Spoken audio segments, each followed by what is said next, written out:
მოგესალმებით კოლეგებო. დავიწყებ იმით, რომ პირველ საკითხს დღეს ვერ განვიხილავთ, გამომდინარე იქიდან, რომ მარიამ კრივიშვილი საპატიო მიზეზის გამო დღეს ვერ გამოცხადდა და შესაბამისად აღნიშნულ საკითხს გადავიტანთ შემდეგ კვირისთვის. ამიტომ დღის რესტრიქტი შეიცვალა და გთხოვთ აღნიშნულ დღის რესტრიქტს პენჯი უყაროთ. გადავიდეთ მეორე საკითხზე, ეს გახლავთ საქართველოს მთავრობის მიერ რატიფიცირებისთვის წარმოდგენილი საქართველოსა და სკანდინავიურ გარემო საფინანსო კორპორაციის EV5-ის დაფინანსებული პროექტის საქართველოს მთიან რეგიონებში საჯარო სკოლების რეაბილიტაცია და ენერგოეფექტურობის გაუმჯობესება განმახორციელებელი სააგენტო შორის გაფორმებული შეთანხმება ნომერი 1 ცვლილების შეთანხმება. აღნიშნულის მოხსენებელი გახლავთ საქართველოს ინფრასტრუქტურის მინისტრის მოადგილე ქალბატონი მზია გიორგობიანი. გთხოვთ ქალბატონი მზია. მადლობა, მოგესალმებით. წარმოგიდგენთ რატიფიცირებისათვის საქართველოსა და სკანდინავიის გარემოს საფინანსო კორპორაციას შორის გაფორმებულ სასესხო შეთანხმებაში ცვლილებას. აღნიშნული სასესხო შეთანხმება გაფორმებული არის 2022 წლის 4 მაისს. ცვლილება გახლავთ ნომერი 1, რომელიც გაფორმებული არის მიმდინარე წლის მაისში და ცვლილებით წარმოდგენილი არის სესხის ხელმისაწვდომობის თანხის ხელმისაწვდომობის ვადის გადაწევა 2027 წლის ბოლომდე. როგორც უკვე აღნიშნა, აღნიშნული სესხი მიმართული არის მაღალმთიან დასახლებებში სკოლის ინფრასტრუქტურის რეაბილიტაციისათვის. დაგეგმილი არის 12 სკოლის რეაბილიტაცია. ამ ეტაპისათვის უკვე მიმდინარეობს 6 სკოლის რეაბილიტაცია. თქვენი ცნებართვით ჩამოვთვლი 6 სკოლას, რომელზეც უკვე მიმდინარეობს სამუშაოები. ეს არის თიანეთის სიმონიან-თხევის სკოლა, გორის მერეთის სკოლა, წალკის საყდრიონის სკოლა, წალკის ნარდარების სკოლა, ასპინძის ოშორას სკოლა, ახალციხის ურაველის სკოლა. და ასევე დაგეგმილი 6 სკოლასთან დაკავშირებით ამ ეტაპზე მიმდინარეობს მოსამზადებელი სამუშაოები და ეს 6 სკოლა გახლავთ თიანეთის ღულელების საჯარო სკოლა, თიანეთის სიონის საჯარო სკოლა, წალკის განთიადის საჯარო სკოლა, წალკის ბერეთის საჯარო სკოლა, ასპინძის ნაქალაქევის საჯარო სკოლა და ასევე ამრულაურის ბუგეულის საჯარო სკოლა. მნიშვნელოვანი არის, რომ სამ სკოლებთან მიმართებაში გარდა რეაბილიტაციის ასევე გათვალისწინებული არის ენერგოეფექტურობის კომპონენტი, რომელიც მათ შორის მოიცავს შეშის გათბობის სისტემები, რაც არსებობდა მის ცენტრალიზებულად უკვე თანამედროვე ტიპის გათბობის სისტემების არსებობას. როგორც მოგახსენებთ, მხოლოდ ვადის გადაწევა ხდება სესხის ხელმისაწვდომობის სამეფო. და ჯამური თანხა რამდენი? სესხის თანხის ოდენობა გახლავთ 3.900.000 евро. გარდა ამისა, ასევე წარმოდგენილი არის პაკეტით გრანტის შეთანხმება, რომელიც თანხის ოდენობა გახლავთ 2.600.000. გარდა ამისა, საქართველოს მთავრობის მხრიდან დაახლოებით 7 მილიონი ევროს დამატება ხდება ამ სკოლების რეაბილიტაციისათვის და რასაკვირველია, გათვალისწინებული არის ქართული მხრიდან დამატებით მთელი გადასახადების გადახდა, რომელიც ასევე ქართული მხრის კონტრიბუციას გულის. და საერთო ჯამში ეს 6 სკოლა რამდენ მოსწავლეზე არის გათვლილი დაახლოებით? სამწუხაროდ არ მაქვს, თუმცა შერჩევის ერთ-ერთი კრიტერიუმი იყო ბავშვების რაოდენობა აღნიშნულ სკოლებში და ასევე როგორც უკვე აღნიშნეთ, მხოლოდ მაღალმთიანი დასახლების სტატუსის მქონე დასახლებებში არის შერჩეული სკოლა. კოლეგებო, კითხვები ხომ არ გაქვთ? ძალიან მნიშვნელოვანი პროექტია და გთხოვთ ხელშეკრულების რატიფიცირებას ხარ დაუჭიროთ. დიდი მადლობა. გადავიდეთ შემდეგ საკითხზე. მესამე საკითხი გახლავთ საქართველოს მთავრობის მიერ რატიფიცირებისთვის წარმოდგენილი საქართველოსა და სკანდინავიო გარემოს საფინანსო კორპორაციას შორის სასესხო შეთანხმების ნომერი 1 ცვლილების შეთანხმება. მოხსენებელი, ასევე საქართველოს ინფრასტრუქტურის მინისტრის მოადგილე ქალბატონი ზია გიორგობიანი. ისმენთ აღნიშნული შეთანხმება გახლავთ წინა საკითხთან დაკავშირებით შემავსებელი გრანტის თამდევი გრანტისათვის გაფორმებული საქართველოსა და სკანდინავიის გარემო საფინანსო კორპორაციას შორის, რომელიც განკარგავს სპეციალიზირებულ ფონდს, რომელიც გახლავთ აღმოსავლეთ ევროპის ენერგოეფექტურობისა და გარემოს დაცვითი თანამშრომლობის ფონდის, რომლის ასე ვთქვათ გრანტის წყარო გახლავთ, საიდანაც ეს 2.600.000 евро არის განკუთვნილი ამ პროექტისათვის, როგორც აღნიშნეთ, ესეც იგივე 12 სკოლის რეაბილიტაციის თანამონაწილეობაში შედის სამუშაოების ნაწილში და აქაც თანხის ხელმისაწვდომობის ვადის გადაწევა ხდება იგივე პერიოდობით, რაც ეს მიმართებაში ეს არის 2027 წლის ბოლომდე. კიდევ ერთხელ აღნიშნა უაღრესად მნიშვნელოვანი პროექტები არის, განსაკუთრებით ეხება მაღალმთიან სოფლებში განათლების პირობების გაუმჯობესებას და ვთხოვთ რატიფიცირებას ხელი დაუჭიროთ. დიდი მადლობა. და შემდეგი საკითხი გახლავთ საქართველოს მთავრობის მიერ საკანონმდებლო ინიციატივის წესით წარმოდგენილი საქართველოს კანონის პროექტი ნარჩენების მართვის კოდექსში ცვლილების შეტანის შესახებ. მოხსენებელი საქართველოს ინფრასტრუქტურის მინისტრის მოადგილე ქალბატონი ზია გიორგობიანი. გთხოვთ ქალბატონი ზედასაც გავიაროთ.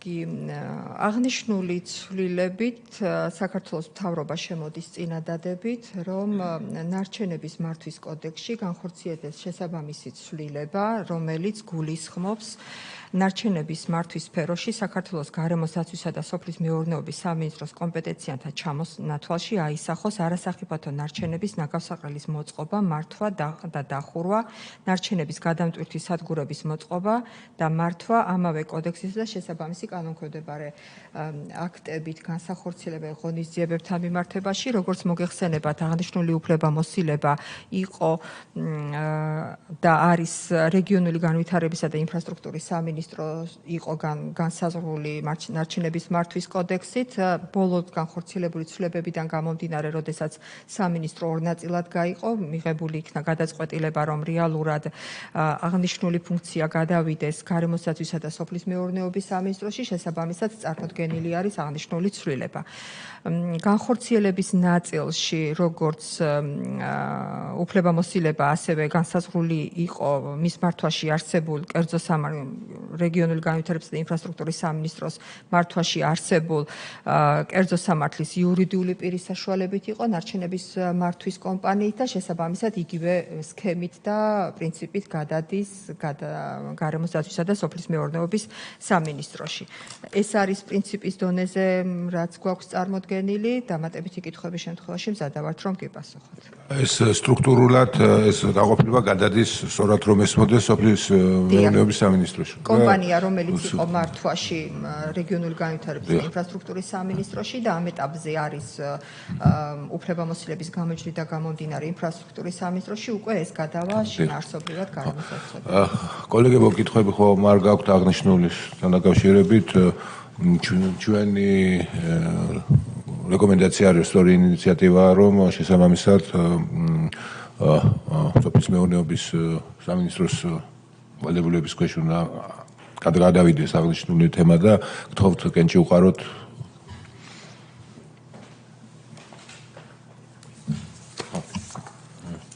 კარგი.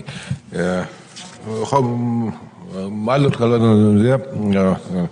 დიდი მადლობა მოგზანებისთვის. ჩვენ გავაგრძელოთ. გიორგი კაკავურიძეს აგვიანდება და გადავიდეთ სხვა საკითხებზე.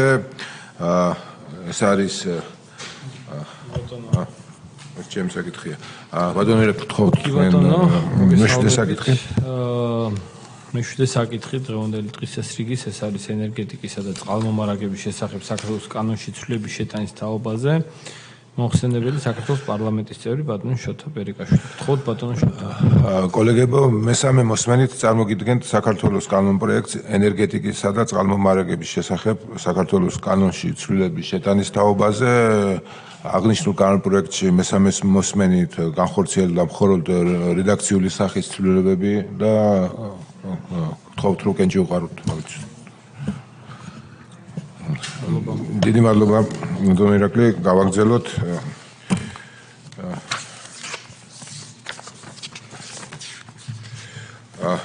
შემდეგი კოლეგებო, შემდეგი თემა არის 10 საკითხი, რომელიც არის საკანონმდებლო წინადადებები. კომიტეტმა შეისწავლა აღნიშნული საკითხები, დასკვნის პროექტებით დარიგებული გაქვთ. აღსანიშნავია, რომ საკანონმდებლო წინადადებებით წარმოდგენილი საკითხები დარეგულირებულია არის საქართველოს კანონმდებლობით, მთავრობის ნოტარიული აქტებით და ტექნიკური რეგლამენტით. შესაბამისად, ცალ-ცალკე კენჭი უყაროთ და აქ დასამტკიცებელი არაფერი არა ცალ-ცალკე უყაროთ კენჭი და რადგან ამას აღნიშნულ ინიციატივებს ასებითი აზრი არ აქვს მიღების და პირადად მე წინააღმდეგი ვარ რომ ეს ინიციატივები მივიღოთ და სათითაოდ გავიაროთ. პირველი არის საქართველოს მოქალაქე ზურაბ ვანიშვილის მიერ წარმოდგენილი საკანონმდებლო წინადადება დაბალი წნევის გასადენის დაცვის შესახებ. ვინ არის მომხრე რომ ხალი დაუჭიროთ აღნიშნულ წინადადებას? მოწინააღმდეგე როგორც გნებავთ? ხო დიდი ბოდიში, ესე იგი, კითხვა მაქვს, ჩვენ ახალი რეგლამენტით, როგორც მივიღეთ, რეალურად აღნიშნული მსგავსი ტიპის ინიციატივებზე, რომელიც უკვე ან დარეგულირებელია, ან მიზანშეწონილი არ არის ხოლმე, საკმაოდ დიდი რესურსი იხარჯება, როგორც აპარატის თანამშრომლების, ასევე სხვა. ეს უკვე ძალაში რო შევა 1 ივლისიდან, მე მგონი უკვე აღარ გვექნება ამის ვალდებულება, რომ სათითაოდ განვიხილოთ, ხო? დაზუსტება მინდოდა 1 ივლისამდე მიყვეთ სათითაოდ. შემდეგი ინიციატივა საქართველოს მთავრობის მიერ საქართველოს მოქალაქეების ზურაბ ვანიშვილის და ზურაბ ღლონტის მიერ წარმოდგენილი საკანონმდებლო წინადადება ხაზობრივი ნაგებობების დაცვის შესახებ. ვინ არის მომხრე აღნიშნული წინადადების წინააღმდეგი? შემდეგი საკითხი გახლავთ საქართველოს მოქალაქეების ისევ ზურაბ ვანიშვილის, ზურაბ ღლონტისა და როლანდ კოჩაძის მიერ წარმოდგენილი საკანონმდებლო წინადადება ლიცენზირებულ საქმიანობებში ხაზობრივი ნაგებობების გამოყენების შესახებ. ვინ არის მომხრე მივიღოთ წინადადება? წინააღმდეგი? თავი ვინ შეიკავა? შემდეგი ეს გახლავთ ისევ საქართველოს მოქალაქე ზურაბ ვანიშვილის მიერ წარმოდგენილი საკანონმდებლო წინადადება ეს ვთქვით ხო იგივე არის ლიცენზირებულ საქმიანობაში ხაზობრივი ნაგებობების გამოყენების შესახებ. ეს ორი ერთი და იგივე არის. 5 არის ერთი და იგივე. ვინ არის მომხრე წინადადების? ვინ არის წინააღმდეგი? შემდეგი საქართველოს მოქალაქეების ზურაბ ვანიშვილის, ზურაბ ღლონტის, რონალდ კოჩაძისა და ბესიკ ქათამაძის მიერ წარმოდგენილი საკანონმდებლო წინადადება გასადენზე, წყალსადენებზე, კანალიზაციისა და სადრენაჟე მილებზე დაშენებულ შენობა ნაგებობათა სამართლებრივი სტატუსის შესახებ. ვინ არის მომხრე მივიღოთ წინადადება? წინააღმდეგი? შემდეგი გახლავთ საქართველოს მოქალაქეების ზურაბ ვანიშვილის, რონალდ კოჩაძისა და ბესიკ ქათამაძის მიერ წარმოდგენილი საკანონმდებლო წინადადება გასადენებზე, წყალსადენებზე, კანალიზაციისა და სადრენაჟე მილებზე დაშენებულ შენობა ნაგებობათა სამართლებრივი სტატუსის შესახებ. ვინ არის მომხრე რომ მივიღოთ წინადადება? წინააღმდეგი? ეს კაი გასართობია. საქართველოს მოქალაქეების ზურაბ ვანიშვილის, ზურაბ ლონტის, რონალდ კოჩაძის და ბესიკ კათამაძის მიერ წარმოდგენილი საკანონმდებლო წინადადება ქალაქ თბილისის წყალმომარაგების ძირითადი ქსელის დაცვის შესახებ. ვინ არის მომხრე, რომ მივიღოთ წინადადება? წინააღმდეგი ვინ არის? ანტონ. დაგვრჩა მე-16. ხო, საქართველოს მოქალაქეების ზურაბ ვანიშვილის, ზურაბ ლონტის, ბესიკ კათამაძის და როლანდ კოჩიძის მიერ წარმოდგენილი საკანონმდებლო წინადადება სამშენებლო ომბუდსმენის შესახებ. ვინ არის მომხრე, რომ მივიღოთ წინადადება? წინააღმდეგი? და ბოლოს, ერთი გამოჩა? ესა? აი.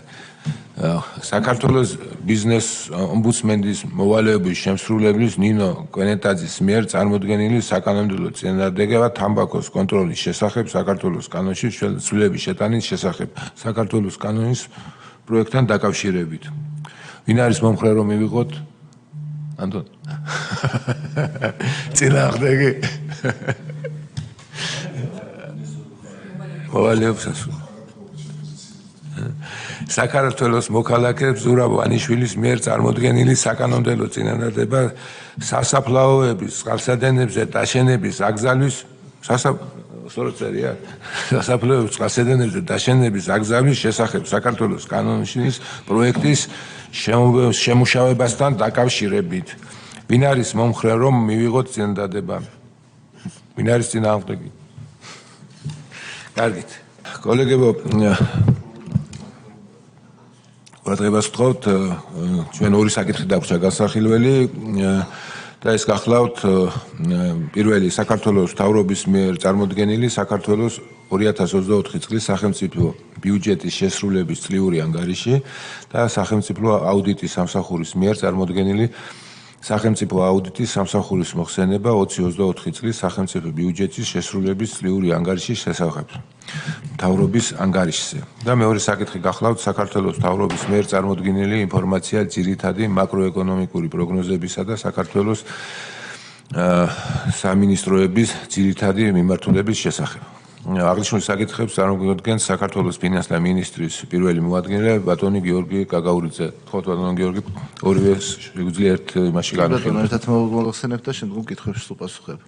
დიდი მადლობა, დავიწყებ ანგარიშით და დავიწყებ ეკონომიკური პარამეტრებით. მოგხსენება ჩვენ გასული წლის ბიუჯეტი დავგეგმეთ 5.2% ოდენობით ეკონომიკურ ზრდაზე, თუმცა წლის განმავლობაში უფრო მაღალი ეკონომიკური ტენდენციები ჰქონდა, რამაც საბოლოო ჯამში მოგვცა 9.4% ეკონომიკური ზრდის რეალური ეკონომიკის ზრდის მაჩვენებელი, ხოლო რაც შეეხება ნომინალურ გამოხატულებაში, ჯამში საქართველოს ეკონომიკა გაიზარდა 13.6%-ით და მთლიანი შიდა პროდუქტის ნომინალური მაჩვენებელი შეადგენდა 91 მილიარდ 892 მილიონ ლარს. 91 მილიარდ 891 მილიარდ,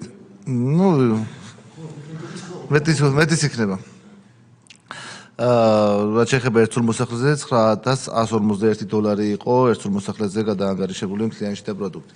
ინფლაციას რაც შეეხება, ინფლაციის საკმაოდ დაბალი ინფლაცია ჰქონდა ჩვენ ბოლო 2 წლის განმავლობაში, გასულ წლის ბოლოს წლიური ინფლაციის დონე იყო 1.9%, თუმცა წლიური საშუალო ინფლაცია 1.1%-ის დონეზე იყო შენარჩუნებული. შეიძლება ითქვას, რომ მაღალი ეკონომიკური ზრდის პირობებში დაბალი ინფლაცია საკმაოდ იშვიათობაა და საკმაოდ კარგი ეკონომიკური ტენდენციები ჰქონდა ამ კუთხით. საგარეო სექტორს რაც შეეხება, სავაჭრო ბრუნვამ ჯამში შეადგინა 23 მილიარდ 484 მილიონი დოლარი, 8.3% არის გაზრდილი. აქედან ექსპორტი იყო 6 მილიარდ 560 მილიონი დოლარი, 7.8%-ია ზრდა, ხოლო იმპორტის მაჩვენებელი იყო 16 მილიარდ 924 მილიონი დოლარი.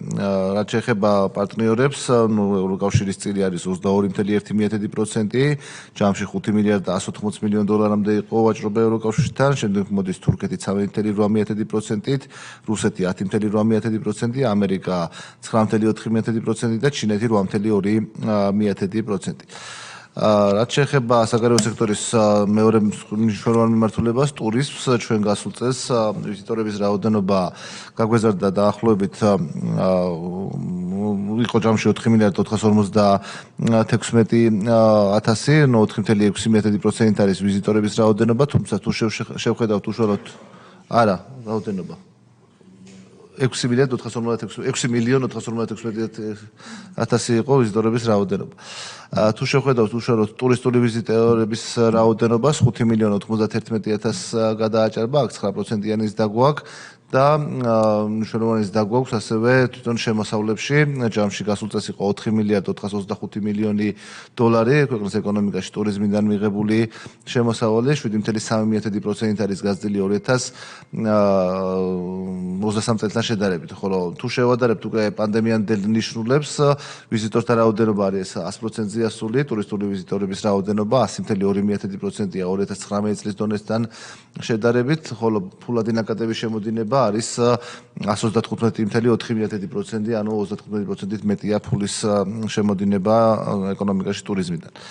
რაც შეეხება ფულადი გზავნილების ნაწილს, აქ მოგეხსენებათ ალბათ შემცირება ჰქონდა დაახლოებით 21%, ჯამში იყო 2 მილიარდი 983 მილიონი დოლარი და ეს შემცირება მთლიანად იყო დაკავშირებული რუსეთის ფედერაციიდან გადმორიცხვების შემცირებასთან, მოგეხსენებათ ომის შემდგომ საკმაოდ გაიზარდა რუსეთის ფედერაციიდან გადმორიცხვები, თუმცა 2024 წლის მეორე ნახევრიდან დაუბრუნდა უკვე იმ დონეს, რაც იყო ომამდე პერიოდშიც და დღეს მდგომარეობით კიდევ უფრო ნაკლებ დონეზეა ყოველთვიური გადმორიცხვები. სხვა შემთხვევებში ამერიკა, იტალია, ისრაელი, გერმანია დაგვაქვს და ჯამურად მოგახსენეთ 2 მილიარდ 983 მილიონი დოლარი. 24-ს ვსაუბრობ. რაც შეეხება ნაერთი ბიუჯეტის პარამეტრებს მოგახსენებთ, ჩვენ შემოსავლების მაჩვენებელი გვაქვს 100.4%-ით შესრულებული, 25 მილიარდ 722 მილიონ ლარზე მეტი მივიღეთ ნაერთ ბიუჯეტში შემოსავლების სახით, მათ შორის ძირითადი წყარო რა თქმა უნდა იყო საგადასახადო შემოსავლები, რომლის მაჩვენებელმა შეადგინა 23 მილიარდ 290 მილიონი ლარი, 100.1%-ია შესრულების მაჩვენებელი და აქვე უნდა აღინიშნოს უკან დღეს დაბრუნების ნაწილში 2 მილიარდ 546 მილიონი ლარი იქნა დაბრუნებული ზედმეტობა, რაც ჰქონდათ კომპანიებს ამ სახით. ასევე პრივატიზაცია საკმაოდ კარგი იყო გასულ წელს 559 მილიონი ლარი მივიღეთ პრივატიზაციის შედეგად, რაც დაგეგმილი მაჩვენებლის 112%-ამდეა, 111.8%.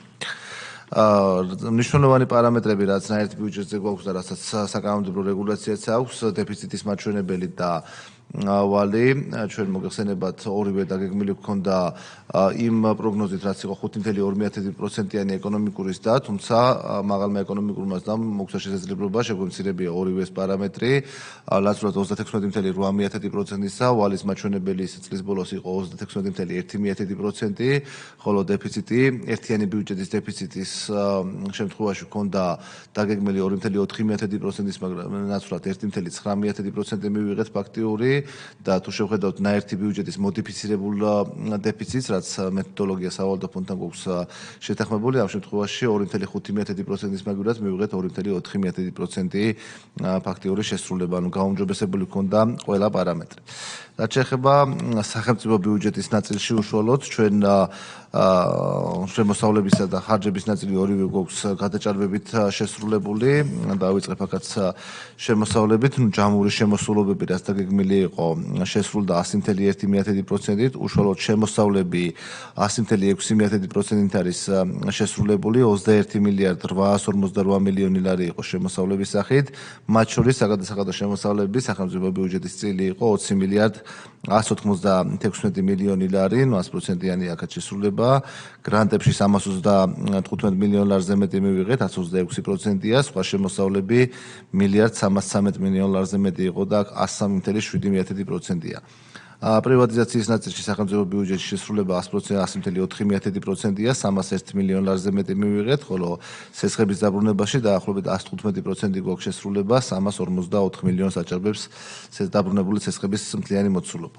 რაც შეეხება ვალების ნაწილს, ვალის აღებისა და დაფარვის მაჩვენებლებს, გასულ წელს ჩვენ ვალის საშინაო ფასიანი ქაღალდების გამოშვებით მივიღეთ მილიარდ 521 მილიონ ლარზე მეტი, საინვესტიციო კრედიტების ათვისება იყო მილიარდ 411 მილიონი ლარი, ხოლო 67 მილიონ 436,000 ლარი მივიღეთ ბიუჯეტის მხარდაჭერი კრედიტების სახით. რაც შეეხება ვალების მომსახურებასა და დაფარვაზე, საგარეო ნაწილში მივმართეთ მილიარდ 957 მილიონი ლარი, ხოლო საშინაო ვალების ნაწილში 794 მილიონი ლარი. რაც შეეხება უშუალოდ ხარჯვით ნაწილს, ჩვენ მოგეხსენებათ, გასულ წლის ბოლოს მეოთხე კვარტალში გავზარდეთ ბიუჯეტის მოცულობა დაახლოებით 900 მილიონი ლარით, ჯამურად ჰქონდა 25 მილიარდ 930 მილიონი ლარი.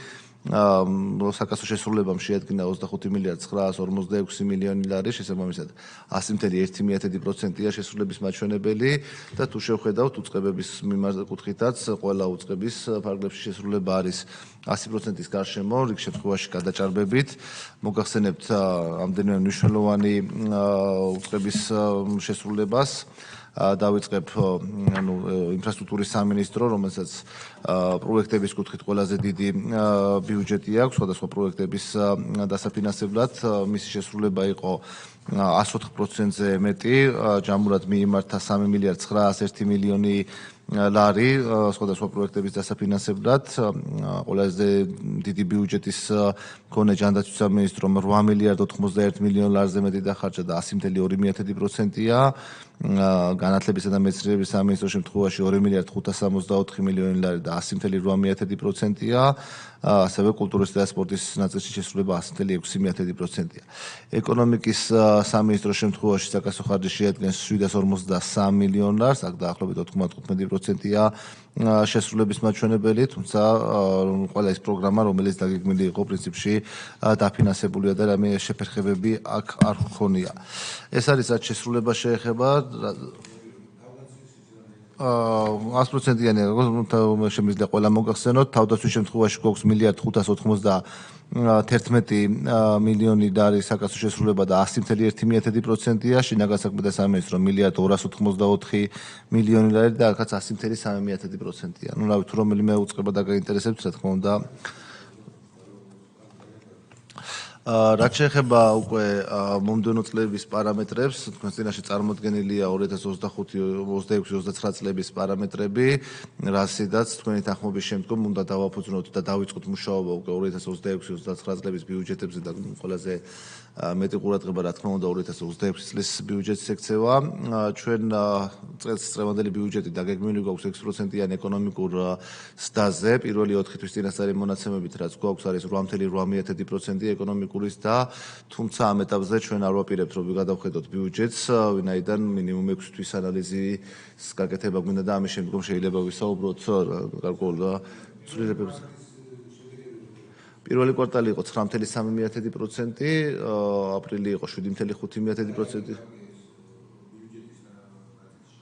ბიუჯეტის ნაწილში პირველი კვარტალის ანალიზი ხო გავიარეთ, შესრულება გვაქვს ანუ დაახლოებით 102.1% გვაქვს საგადასახადოს ნაწილში, ჯამული შესრულება დაახლოებით 102.6% გვაქვს შემოსულობებში, ხოლო ხარჯვით ნაწილში 94.6% იყო შესრულების მაჩვენებელი.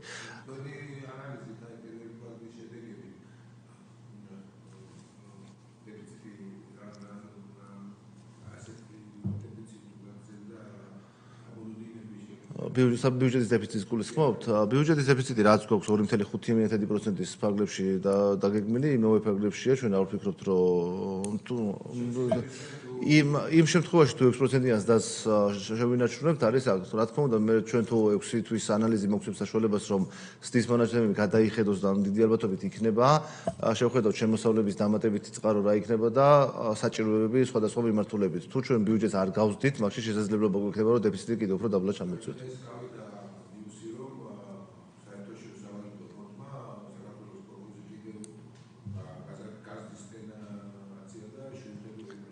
კი ბატონო, სავალდო ფონდს აქვს განახლებული პროგნოზი, არის 7.3%, თუმცა 7.2%, თუმცა კიდევ ერთხელ გავიმეორებ, რომ პროგნოზი შეიძლება ჩვენს დღეს მდგომარეობით უფრო მაღალი გქონდეს, მაგრამ ბიუჯეტის დაგეგმა პროგნოზზე ცოტა გვიჭირს, სანამ არ დავინახავთ რეალურად რა შეიძლება გქონდეს. ანუ 6 თვის ანალიზი უკვე მოგცემს შესაძლებლობას, რომ გადახედვის საშუალება იყოს. მანამდე ბიუჯეტს მაინც ვთქვით, რომ კონსერვატიულ პროგნოზზე იყოს დაგეგმილი, რაიმე საფრთხის თავიდან ასარიდებათ, ასე ვთქვათ. როგორც ჩვენ ასევე სავალუტო ფონდს მომდევნო წლებში აქვს 5%-იანი ეკონომიკური ზრდა, საშუალება ჩვენ 5.2% და ეს შენარჩუნებულია და პრინციპში ეს პარამეტრები არის იგივე, რაც გასული წლის დეკემბერში იქნა დამტკიცებული ბიუჯეტთან ერთად. რაც შეეხება ინფლაციის მოლოდინი 4 თვის შედეგები რაც გვაქვს საშუალო ინფლაცია არის 2.8%. მოსალოდნელია რომ 2 წლიანი ძალიან დაბალი ინფლაციის მერე მასთან შედარებით მიზნობებთან შედარებით 2 წლიანი დაბალი ინფლაციის შემდგომ წელს შესაძლებელია ოდნავ გადააჭარბოს მიზნობრივ მაჩვენებლებს, თუმცა იქნება მიზნობრივი მაჩვენებლებთან ახლოს ეს მონაცემი და მომდევნო წლებშიც მიზნობრივი ინფლაციის ფარგლებშია დაგეგმილი. ასევე მნიშვნელოვანია რომ ჩვენ ბიუჯეტის დეფიციტი გვექნება მომდევნო წლებში საშუალოდ 2.5%-ის დონეზე, ასევე ნაერთი ბიუჯეტის შემთხვევაში, რაც გვაძლევს საშუალებას ვალის ეტაპობრივი კლების და ვალს აკლება მომდევნო წლის განმავლობაში კლებადი ტენდენცია. თუმცა აქ ჩაგეჭრებით ვალის ნაწილში მინდა აღვნიშნო რომ 36.1% ძალიან შიდა პროგრესია ძალიან ჯასაღი მაჩვენებელია და ალბათ ევროკავშირის ქვეყნებში ერთ-ერთი მოწინავე ქვეყანა ვართ ვალის ფარდობასთან მთლიანი შიდა პროდუქტის ნაწილში და კი, რა თქმა უნდა, ჩვენ საკმაოდ კარგი შედეგი გვაქვს ვალის მოგეხსენებათ პანდემიამ საკმაოდ გაზარდა ჩვენი ვალის მოცულობა, თუმცა დღეის მდგომარეობით უკვე 36%-ზე დაბლოვა წლის ბოლოს დაახლოებით 35.5%-ის დონეზე ვიქნებით და კლებადი ტენდენცია გვექნება. ზოგადად ჩვენი ვალის ურისკო დონე არის დაახლოებით 40% და ეს 40% არის გამომდინარე იქიდან რომ ჩვენ დიდი წილი ვალის გვაქვს უცხოურ ვალუტაში დენომინირებული, შესაბამისად ეს თავის რისკებს ზევიდან ამატებს. ჩვენ თუ მივახციეთ რომ დაახლოებით გრძელვადიან პერიოდში, რა თქმა უნდა მოკლევადიან პერიოდში ვერ მოხდება, მოკლევადიან პერიოდში გვაქვს მიზანი რომ დაახლოებით 65%-ზე ჩამოვიდეთ საგარეო წილი და საშინაოსთან მიმართებაში. დღეს არის დაახლოებით 79.5-ია დაახლოებით დღეის მდგომარეობით, 80 იყო, 90%-იანი შემცირება უკვე გვაქვს, 65-მდე ვფიქრობთ რომ მომდევნო 60 წელიწადში შევძლებთ და უკვე რეალურად 40%-ზე მაღალი უცხოურ ვალუტაში ითვლება რომ რისკიანია, ამიტომ ჩვენ სანამ გვექნება დიდი წილი უფრო უცხოურ ვალუტაში დენომინირებული ვალი, ყოველთვის ეს 40%-იანი ზღვარი ალბათ უნდა დავიცვათ და გვექნება ამ მიმართულებით ყოველთვის სვლა. ვალის კლება რისთვისაც გვაქვს გამიზნული არის რომ გარკვეული ბუფერები სხვადასხვა რისკების შემთხვევაში არსებობდეს და ფაქტია რომ 40%-იანი ურისკო დონე ეს პრაქტიკაში გამოსდა რომ კოვიდის დროს მაგ ხელა შოკი პრინციპში რა უნდა მიიღოს, ყველა მხრიდან შოკი იყო, ანუ როგორც მოხმარების ასევე შემოსავლების მხრიდან ხარჯების და გამოიწვია და შემოსავლების შემცირება ამ ხელა შოკს სხვა კანდიდატურებით და ამ შოკსაც კი გაუძლო მიაღწია კი იმ ზღვარს, მაგრამ მაინც შოკების მიმართ ბრალია. ეს არის ის ძირითადი პარამეტრები, რაზედაც ჩვენ ვიმუშავებთ 2026 წლის ბიუჯეტის დაგეგმვის პროცესში. რა თქმა უნდა, შემდგომ ეს ბიუჯეტი თავისი განახლებული პარამეტრებით უკვე თუ იქნება ამის განახლების შესაძლებლობა, რა თქმა უნდა, წარმოქმნილი იქნება 1 ოქტომბერს თქვენს წინაშე და ამით უკვე დაიწყება უკვე საპარლამენტო განხილვები შესაბამისი ბიუჯეტის. დიდი მადლობა. დიდი მადლობა, ბატონო გიორგი, კოლეგებო, კითხვები გთხოვთ. დიდი მადლობა ბატონ გიორგი წარმოდგენილი ანგარიშისათვის. ფიქრობ კიდევ ერთხელ ხაზი უნდა გაისვას ჩვენი ხელისუფლების იმ სწორ პოლიტიკას, რომლითაც ვახერხებთ მსგავს პარამეტრებში, თითქმის ყველა პარამეტრებში გაუმჯობესებულ მაჩვენებლებს და თითქოს მივეჩვიეთ ეკონომიკურ ზრდას, მით უფრო რომ ხედავთ სისტემური ხასიათი მიიღო, მივეჩვიეთ, თუმცა გვავიწყდება იმის დაფასება თუ რის რა ფასს ვიხდით, როგორც ხელისუფლების სწორი პოლიტიკის გატარებისათვის, როგორც იმ გარე თუ შიდა შემოტევების ფონზე და იმ გეოპოლიტიკის ფონზე, რასაც ჩვენ მთელ მსოფლიოში ვაკვირდებით, ასე რომ კიდევ ერთხელ მადლობა ჩვენ ხელისუფლებას ამ სწორი პოლიტიკისათვის, რომელიც გვაძლევს ამ გაუმჯობესებულ პარამეტრებს. ასევე ზოგადად მინდოდა მეკითხა, თუ აქვს ფინანსთა სამინისტროს ან ხომ არ იცით როგორ უნდა შეიძლება გაიზომოს საბიუჯეტო ინვესტიციების მულტიპლიკატორული ეფექტი ეკონომიკაზე. თქვენ ახსენეთ იგივე ჯანდაცვის მიმართულებით, განათლების მიმართულებით ბიუჯეტის დაზე და როგორ შეიძლება რომ გავზომოთ, როგორ ირიბ ეფექტს ახდენს თუნდაც დასაქმების მიმართულებით და სხვა ასე ვთქვათ ეკონომიკურ მაჩვენებელზე, თუ არის ესეთი რაღაც კონკრეტული ინსტრუმენტი, რომლითაც ამ ფინანსთა სამინისტრო უკვე ზომავს, ან თუ შეიძლება რომ გავზომოთ ეს ეფექტი. მადლობა. დიდი მადლობა. რა თქმა უნდა, ჩვენ ანუ მულტიპლიკატორებს შეიძლება სხვადასხვა პროგრამაზე, სხვადასხვა პირობითა ჯანდაცვაზე, როდესაც ვიყენებთ გარკვეულ ასიგნებებს და ინვესტიციებს ჩანდაცვის სექტორში, ეს არ არის ორიენტირებული დასაქმების დაზე, ხო? იგივე სოციალურ ნაწილში, ანუ პენსიის ნაწილში ჩვენ შეგვიძლია შევხედოთ ზოგადად დასაქმების ერთ-ერთი საშუალება და ერთადერთი საშუალება არის ეკონომიკური ზრდა. ამ შემთხვევაში ჩვენ უყურებთ რა მიმართულებით ახარჯულთ ახალს, რა მულტიპლიკატორი აქვს ეკონომიკურ ზრდაზე და უკვე ეკონომიკური ზრდა გვაძლევს იმ დასაქმებას. პირდაპირ პენსიის გაზრდას დასაქმებაზე რა თქმა უნდა კავშირი ვერ ექნება. პენსიაში დახარჯულ თანხას მულტიპლიკატორი ნაკლები აქვს გაცილებით, ვიდრე კაპიტალური მიმართულებით გაწეული ხარჯი. თუნდაც კაპიტალური მიმართულებით გაწეული ხარჯი, ამის მეთოდოლოგიები არსებობს სავალუტო ფონდსაც აქვს და ასე შემდეგ, რომ გამოვიყენოთ, ვიყენებთ ამ მეთოდოლოგიას კაპიტალური პროექტებზეც სხვადასხვანაირ კაპიტალურ პროექტს სხვადასხვანაირი ეფექტი. პირობითად თუ ჩვენ მაგისტრალის მშენებლობას ხო და მაგას მაყავდა ყველაზე მაღალი მულტიპლიკატორი ეკონომიკურ ზრდაზე, მაგრამ იგივე გზა რო კეთდება რომელიღაც სოფელში, იმას მულტიპლიკატორი გაცილებით ნაკლები აქვს. თუმცა უფრო მეტი ვიდრე პენსიის ხარჯს. ანუ ყველაფერს სხვადასხვა პროგრამას სხვადასხვა მულტიპლიკატორი აქვს. ახლა განათლებაში ჩადებული ინვესტიციას არ უყურებთ, რომ მარტო ზრდაზე უნდა იყოს, ხო? და შეიძლება შეაფასო მომდევნო 2-3 წლიან პერიოდზე, თუმცა ამას აქვს შედეგი უნდა ქონდეს გრძელვადიან პერიოდში. იმიტომ რომ თუ ჩვენ გვინდა გრძელვადიანი ეკონომიკური სტაბილური ზრდა, მაგ შემთხვევაში განათლების სექტორის და ზოგადად განათლების გაუმჯობესების ხარისხის გაუმჯობესების გარეშე შეუძლებელი იქნება ეს, ხო? ამიტომ განათლების ნაწილში პირობითად მარტო მულტიპლიკატორს არ უყურებთ რა ეფექტი ექნება მომდევნო 2-3 წლიან პერიოდში. კითხვები თუ გაქვთ?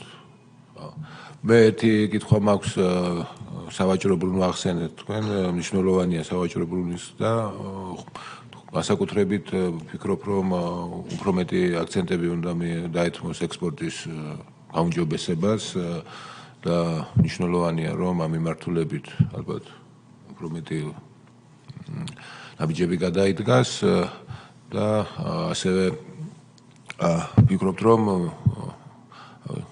მომდინარე წლის ეს უფრო ეკონომიკის სამინისტროს თემა, თუმცა ვფიქრობთ, რომ მიმდინარე ანგარიშის ბალანსის შემცირება, რომ 2023-თან შედარებით 2024 წელს შემცირებული ეს წინ განადგული ნაბიჯია და ძალიან დადებითად ვაფასებთ და თქვენ როგორ ვფიქრობთ, აი 24-25 წლის ნაწილში ხა ამ თემას არ ეხება, როგორი მოლოდინები გვაქვს რა თქმა უნდა ამ თემასაც ეხება, ვინაიდან მაკროპარამეტრები მოიცავს მათ შორის მიმდინარე ანგარიშის დეფიციტსაც, მიმდინარე ანგარიშის დეფიციტიდან სავაჭრო ნაწილში რაიმე მნიშვნელოვანი ზრდა ერთიანად რა თქმა უნდა არ იქნება ექსპორტის ზრდა, თუმცა თანაფარდობა ექსპორტსა და იმპორტს შორის იმხედა, რომ იმპორტის ზრდა და ექსპორტის ზრდა საბოლოო ჯამში ნომინალურ გამოხატულებაში იმპორტის მხარეს უფრო იხრება. თუმცა ორი კომპონენტი გვაქვს მომსახურების ნაწილში, ერთი ტურიზმი ტრადიციულად რაც გქონდა და ეს მზარდია და მეორე არის უკვე მომსახურების ექსპორტი, რომელიც ძირითადად IT სექტორმა შექმნა და $1.2 მილიარდზე მეტის ექსპორტი ხდება უკვე ამ სექტორიდან, რაც საკმაოდ მნიშვნელოვანია. ჩვენ გასულ წელს დაფიქსირდა საკმაოდ ყველაზე დაბალი მიმდინარე ანგარიშის დეფიციტი 4.4%-ის ფარგლებში. წელსაც დაახლოებით იგივე მოცულობის ფარგლებში ველოდებით.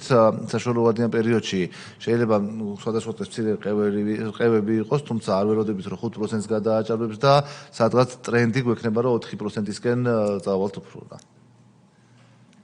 რა მეკითხები ხარ კიდე კომენტარები ხარ გაქვთ კოლეგებო? დიდი მადლობა ბატონო გიორგი, ძალიან ამომწურავი ანგარიში იყო, საინტერესო და პირველ რიგში ჩემი კომენტარი არის ის, რომ მაკროეკონომიკური მაჩვენებლებით საქართველოს ეკონომიკა ძალიან ჯანსაღია, ფინანსური მაჩვენებლები იძლევა იმის საშუალებას, რომ საჭიროების შემთხვევაში უფრო აგრესიული ფისკალური პოლიტიკაც აწარმოოს ქვეყანამ და მადლობა დღევანდელი ანგარიშისთვის და წარმატებებს გისურვებთ. გთხოვთ კენჭი უყაროთ, რომ მოვისმინეთ ანგარიშში. და მეორე კიდე გვაქვს? ასევე ხო ეს გავაერთიანებულად მეორე ანგარიშის შესახებ რომ მოვისმინეთ, უყაროთ კენჭი. დიდი მადლობა.